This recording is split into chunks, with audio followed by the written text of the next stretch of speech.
Richtig geil. In ein paar Jahren werden wir bestimmt irgendwo auf dieser Welt nochmal wieder sesshaft werden.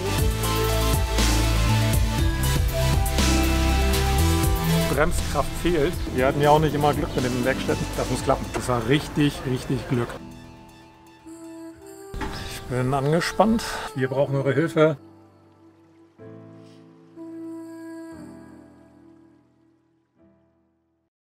Wir haben jetzt einen heilen LKW. Ich habe so keinen Bock heute. Es könnte tatsächlich heute mal echt mal so ein einfaches Ding werden. Guten Morgen bei den Ferien auf dem Werkstatthof. Erlebt ihr eigentlich auch mal was Gutes? Andauernd passieren euch nur negative Dinge.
Herzlich willkommen in einem neuen Video von uns. Ja, eben noch im Ausgrabungsgebiet und jetzt schon wieder in der Werkstatt.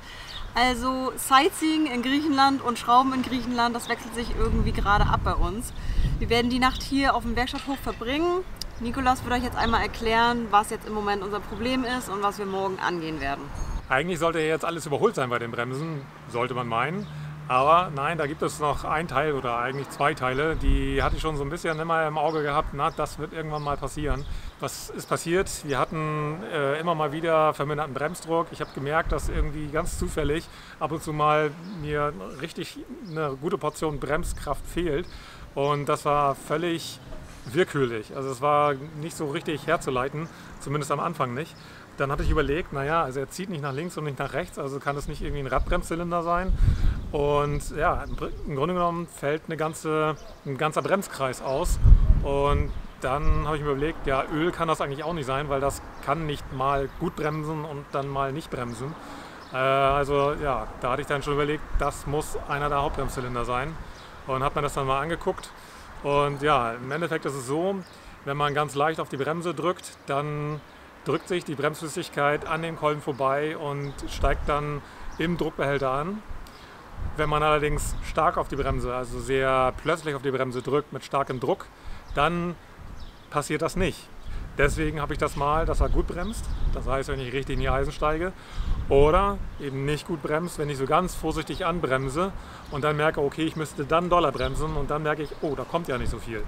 Und das ist genau das. Also da ist der Kolben vom Hauptbremszylinder, da ist der Dichtring, ja, ein bisschen undicht. Und das müssen wir jetzt einmal reparieren lassen. Heute geht die Reparatur los. Wir haben nur dieses eine Set zum Reparieren.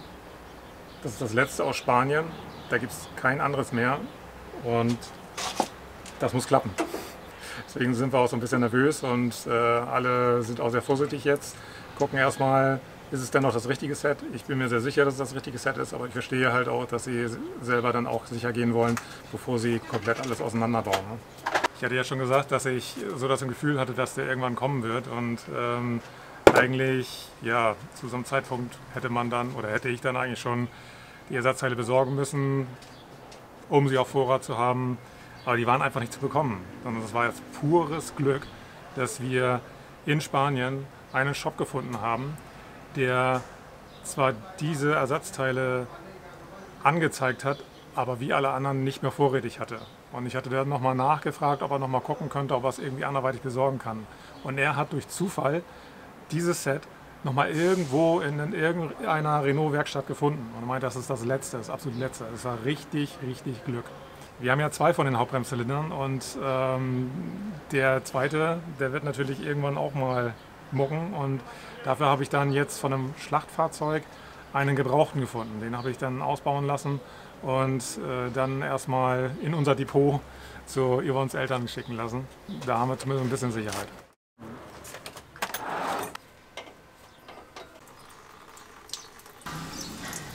Die schöne neue Bremsflüssigkeit. This one, it's not with only 1, 2, 3, no. All of this, Ja. you know. Also bei dem Set ist wirklich alles dabei, bis auf den Kolben und den Zylinder. Auf jeden Fall werden wir innen drin alles komplett neu machen und dann das, was drin gut ist, behalten, um dann Ersatz zu haben. So werden wir das machen. Und was denkst du, kriegen die das hier hin? Ja, natürlich. Ach, schon ein bisschen angespannt heute, ne? Mit dem letzten Teil. Ja, natürlich.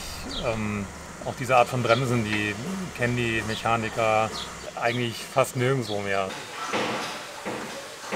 Dieser Mechaniker hat diesen Unimog, der jetzt 60 Jahre alt ist, da hat er die Bremsen komplett überarbeitet und für den gibt es auch keine Teile mehr. Und gerade auch für die Handbremse mussten sie sich jetzt eine Lösung einfallen und haben halt was komplett Neues gebaut, damit es wieder funktioniert. Everything new. All of this. Diese Bremse ist komplett neu gemacht worden. Ich meine, der Rest des Unimogs sieht echt nicht mehr gut aus, ne? Aber bremsen tut er.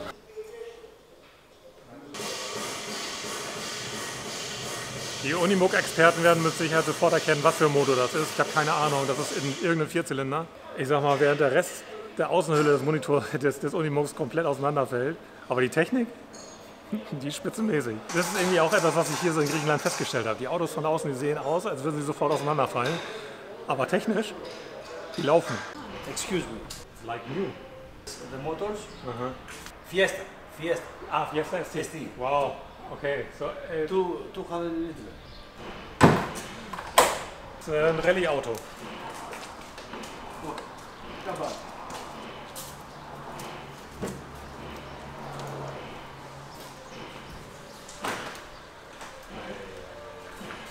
It's a dream.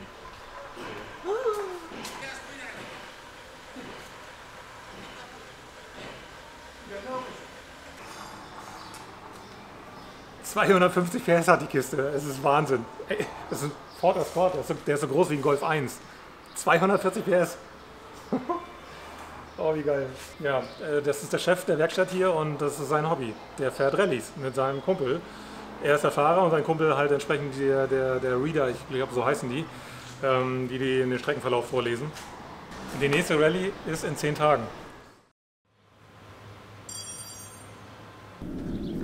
Es ist gar nicht so einfach, jemand anderen dann am LKW schrauben zu lassen und dann die Füße stillzuhalten. Wir hatten ja auch nicht immer Glück mit den Werkstätten gehabt und mittlerweile kenne ich meinen LKW ganz gut und weiß halt auch da, wo so die ein oder anderen Schwachstellen sind, wo man mal aufpassen muss. Und wie geht's dir sonst so? Ich bin angespannt. Ja, und ich bin genervt jetzt über die ganzen Dinge, die da sind, muss ich ehrlich zugeben. Also ich meine jetzt nicht nur, dass immer mal wieder was am LKW kaputt geht, sondern dass die Dinge, die repariert werden, dass man da 5-mal ran muss, bis es dann in Ordnung ist. Das geht mir auf den Sack. Die Drucklufteinheit sieht nicht so schlimm aus, wie ich befürchtet habe. Also ich dachte, das wäre da drin mega verrostet, aber nee, sieht gut aus. Nur dieses kleine Teil war das, was da kaputt ist, das, was direkt unter dem Druckbehälter sitzt. Alles andere, der Kolben, Zylinder waren komplett in Ordnung, da war gar nichts mit. Ich habe mir das dann nochmal genauer angeguckt und ja, wenn letztendlich der Kolben oder der Zylinder kaputt gewesen wäre, also da eine Dichtung, dann würden wir eher Bremsflüssigkeit verlieren, anstatt dass die Bremsflüssigkeit mehr werden würde in den Druckbehältern. Jetzt haben wir wieder was dazugelernt. Es ist nur dieses kleine Teil gewesen, das wäre leicht gewesen auszubauen, aber das weiß man erst, wenn man das Ding in der Hand hat und alles auseinandergebaut hat.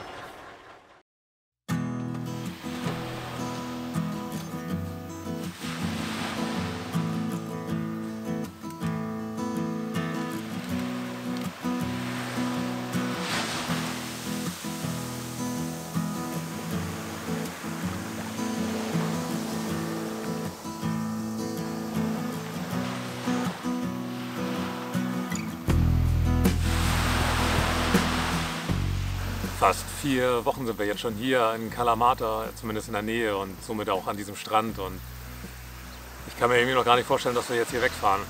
Und irgendwie begreife ich auch gerade nicht, dass wir schon so lange hier sind. Das ist irgendwie schon erstaunlich, wie viel Zeit wir insgesamt in Griechenland jetzt verbracht haben. Das ist jetzt schon fast ein halbes Jahr und das ist im Nu verflogen. Irgendwie mag ich auch gar nicht wegfahren gerade. Und irgendwie will ich auch weiterfahren. Das ist total komisch gerade. Aber reisemüde bin ich auf jeden Fall noch nicht geworden, das weiß ich. Also ich habe Bock auch wieder richtig zu fahren, richtig durch die Berge zu fahren, ganz viele Landschaften zu sehen, ganz viel Neues zu sehen auch. Wir sind ja nun mal jetzt in den letzten Monaten sehr, sehr lange immer an einem Ort gewesen. Von daher wird es auch mal Zeit, jetzt wieder richtig viel Abwechslung zu haben. Was es unseren Odin angeht, da mag ich ja jetzt schon fast gar keine Prognosen mehr geben. Wie häufig habe ich schon gesagt, so jetzt ist alles gut oder jetzt haben wir einen heilen LKW und es ist jetzt wieder dieselbe Situation wie so viele Male auch. Wir sind im Grunde genommen fertig, fast fertig. So kleine Sachen sind da ja immer noch, aber nichts Gravierendes. Da kann ich mir auch ein bisschen Zeit lassen und die dann irgendwann mal angehen. Wir fahren jetzt wieder los und wir wollen jetzt auch wieder viel, viel mehr Strecke machen und die Frage ist jetzt, werden wir jetzt Ruhe haben? Oder wird es uns innerhalb der nächsten 100, 200, 500, 1000 Kilometer wieder irgendwie in irgendeine Werkstatt zwingen? Ich kann auch nicht sagen, dass ich mittlerweile irgendwie ein Gefühl habe, wo ich sage, ja jetzt geht's weiter, jetzt ist erstmal Ruhe. Das Bauchgefühl stellt sich jetzt im Moment nicht ein. Ich denke, ich muss jetzt einfach mal eine Weile weghören, einfach mal, dass die Maschine läuft, dass sich das Ganze auch mal irgendwie einläuft. Heute ist Montag und gestern ist das aktuelle Video online gegangen, was ihr, ich schätze mal, jetzt vor 2 Wochen gesehen habt. Wir haben eure Kommentare gelesen, gestern den ganzen Tag mit euch geschrieben und das hat uns wieder mega Spaß gemacht und wir haben uns super, super gefreut, was ihr alles uns geschrieben habt. Und wir können einfach nur Danke sagen. Wir sind so begeistert, wir freuen uns so sehr darüber, dass ihr uns begleitet, dass wir so eine tolle Community haben. Wir werden definitiv so weitermachen, weil wir so sind, weil wir einfach, das steckt in uns. Wir möchten die Videos so machen, wie wir sie jetzt machen. Auch mit der Authentizität. Ich glaube, ich habe es richtig ausgesprochen. Das war uns immer ein Bedürfnis, dass die Videos genauso werden. Und diese Videos sollen alles enthalten. Dieses Gefühl, so ist es wirklich, aber auch das, wovon man träumen kann und das, was traumhaft ist. So eine Reise ist halt beides. Da sind Momente dazwischen, da kann ich das eigentlich kaum glauben, wie schön das eigentlich ist. Und natürlich auch Momente, wo ich denke, in was für eine Scheiße haben wir uns da wieder reingeritten. Und das macht sowas ja aus. Da fängt man an zu leben. Das ist es, glaube ich. Dieses Gefühl, lebendig zu sein. Ja.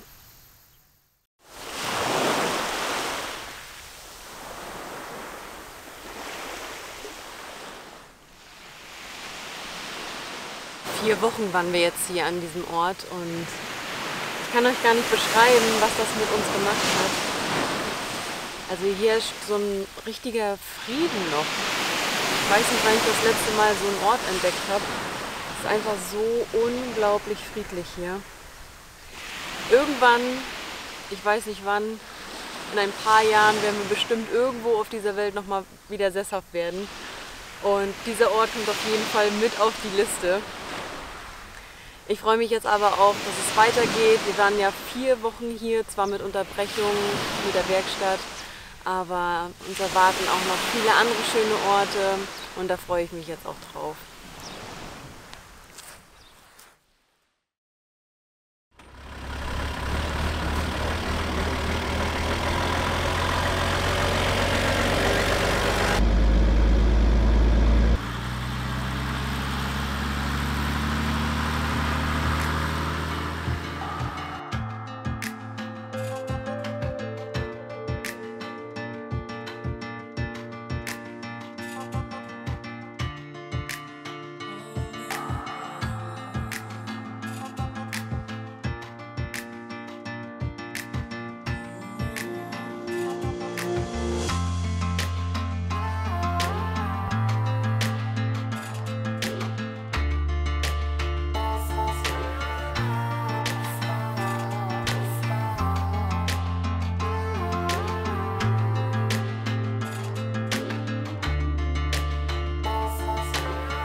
Wir haben von einem einheimischen Tipp bekommen, dass es hier eine ganz tolle Tour geben soll zu ganz vielen Wasserfällen und schönen Seen, in denen man baden kann. Und die machen wir heute.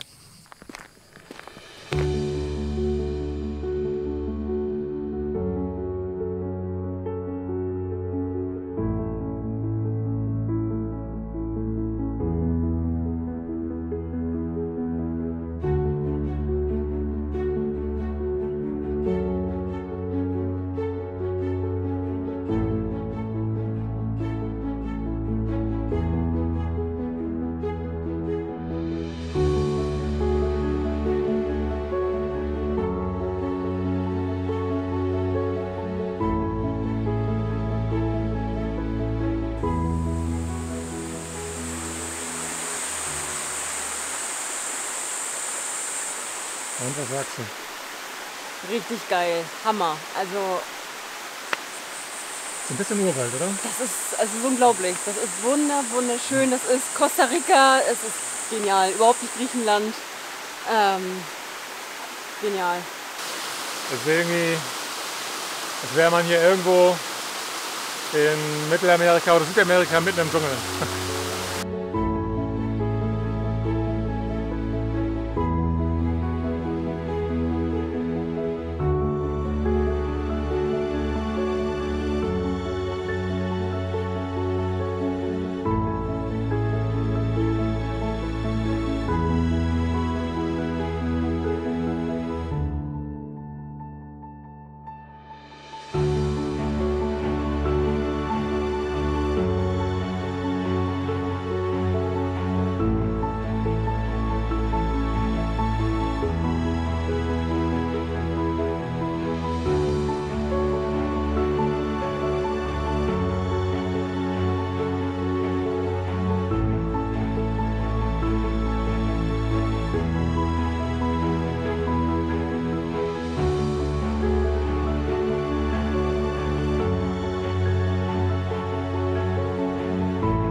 Also falls ihr hier in der Nähe seid, macht auf jeden Fall diese Wanderung. Es ist so einmalig hier.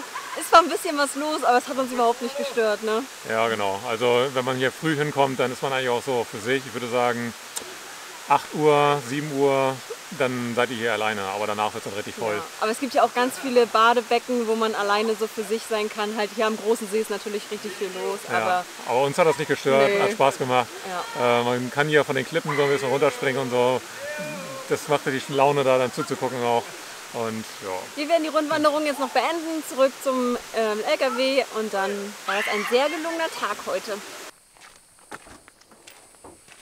Ja, das ist jetzt mal 3 Stunden später, also früh kommen lohnt sich.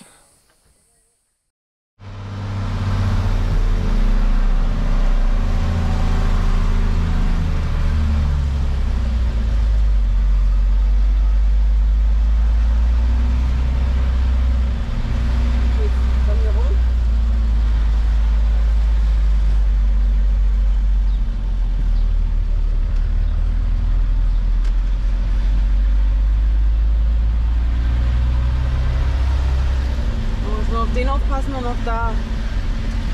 Okay. Okay, hier passt das. Hier passt das. Okay. Die Kante auf da, ne? Ja. Da, ne? Okay.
einen kurzen Stopp eingelegt zum Baden.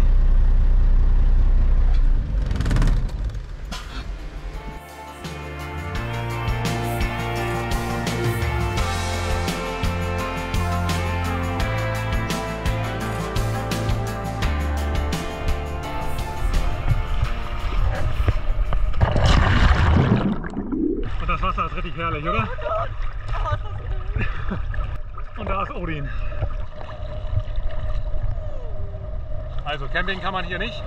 Das war von vornherein ein Schild verboten, aber das macht ja nichts. Fährt man halt hier mal kurz ran. Kann hier auch den ganzen Tag stehen. Kann hier gut mit dem Camper auch rauffahren. Überhaupt kein Problem. Ja. Lohnt sich auf jeden Fall mal anzuhalten. Das ist hier Karibik pur. Fehlen nur noch die Palmen. Und dann die Surfer unter euch und Kiter. Das ist hier ein mega Spot.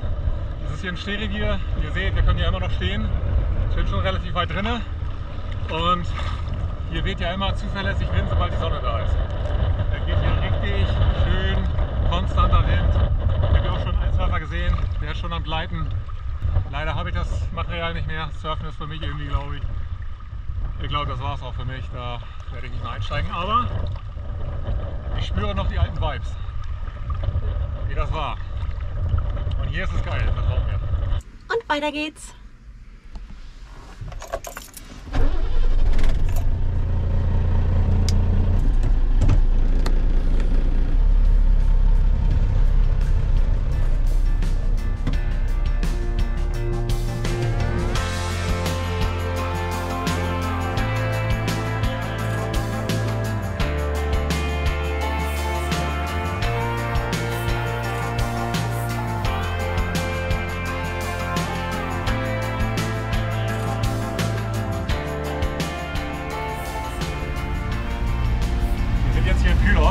Und das ist, ich finde, auch nochmal eine richtig schöne Stadt, wo man mal kurz irgendwie für eine Nacht oder vielleicht auch 2 Nächte stehen kann. Und zwar das, was ihr geradeaus gesehen habt, da geht es zum Hafen, da kann man sich hinstellen und ja, mindestens für eine Nacht übernachten. Lohnt sich auf jeden Fall.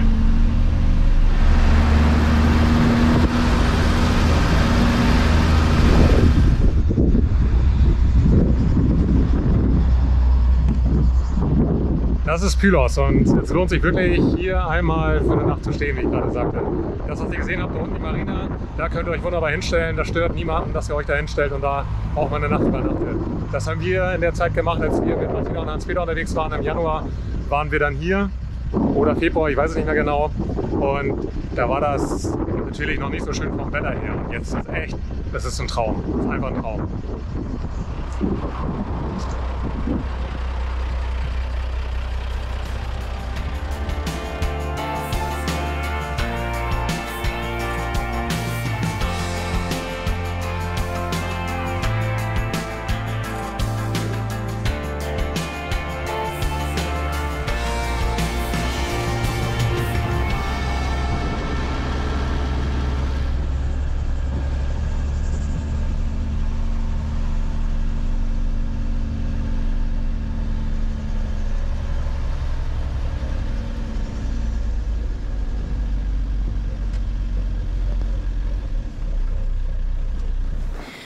Wir sind jetzt wieder an einem richtig schönen Stellplatz angekommen, direkt am Meer, und hier werden wir auf jeden Fall ein paar Tage verbringen, uns ein bisschen erholen. Und ja, wir haben eine Bitte an euch. Wir brauchen eure Hilfe. Und zwar brauchen wir Kontakte in der Türkei für eine LKW-Werkstatt oder jemanden, der uns da letztendlich weiterhelfen kann in der Türkei, weil das Tackern lässt uns immer noch keine Ruhe. Ich habe so ein bisschen die Befürchtung, das wird uns nochmal auf die Füße fallen, aber noch können wir damit fahren. Ich will das auf jeden Fall, ich will dem nachgehen, nur glaube ich, dass da viele, viele Arbeitsstunden reingehen werden. Und die sind halt in Griechenland teurer als nun mal in der Türkei, und deshalb wollen wir es gerne in der Türkei machen. Wir werden über den Landweg kommen, also das wäre ganz cool, wenn es eine Werkstatt gibt, die ihr kennt, dass die noch vor Istanbul ist, dass wir sozusagen noch an der Grenze zu Griechenland uns befinden. Das wäre perfekt. Ja, weil es geht halt darum, dass eben halt Ersatzteile, falls wir die dann nicht in der Türkei bekommen, dass man dann nochmal zurück nach Griechenland kann, um sich die dann dahin schicken zu lassen.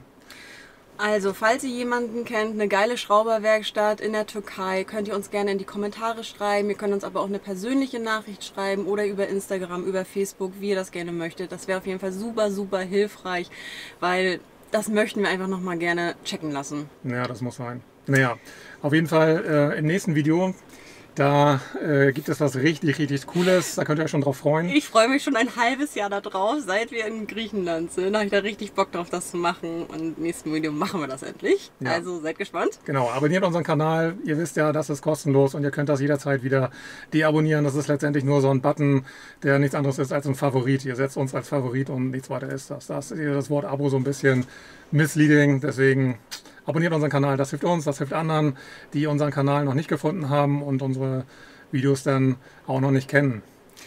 Gebt uns einen Daumen nach oben für dieses Video. Schreibt uns was in die Kommentare. Und dann wünschen wir euch noch einen schönen Sonntag. Und eine schöne Woche. Bis in 2 Wochen.